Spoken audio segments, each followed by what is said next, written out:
பகுதி நேர சிறப்பாசிரியர்களை பணி நிரந்தரம் செய்ய தமிழக அரசை வலியுறுத்தி நெல்லை ரயில்வே சந்திப்பு முன்பு மாபெரும் ஆர்ப்பாட்டம் நடைபெற்றது.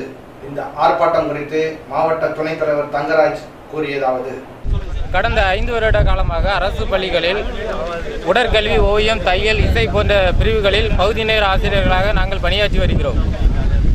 5 வருடமாகவே எங்களுக்கு ஊதியம் 7,000 ஊதியம் மட்டுமே பெற்று வருகிறோம். இதனால் எங்கள் பகுதி நேர ஆசிரியர்கள் மன உளைச்சலில் உள்ளோம். இது சென்ட்ரல் கவர்மெண்ட், மத்திய அரசு எங்களுக்கு அளிக்கும் ஊதியம் தற்போது 9,200 ரூபா, 10% ஊதிய உயர்வு.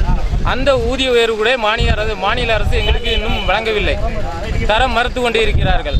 மாநில அரசை நாங்கள் பல முறை எங்கள் மாநில நிர்வாகிகள் கெஞ்சியும் கதறியும் கேட்டும் கூட இந்த அரசு இன்றும் எங்களை செவிசாய்த்து பார்க்காத காரணத்தினால் இன்று மாநில அளவில் ஆர்ப்பாட்டம் நடத்தி கொண்டிருக்கிறோம்.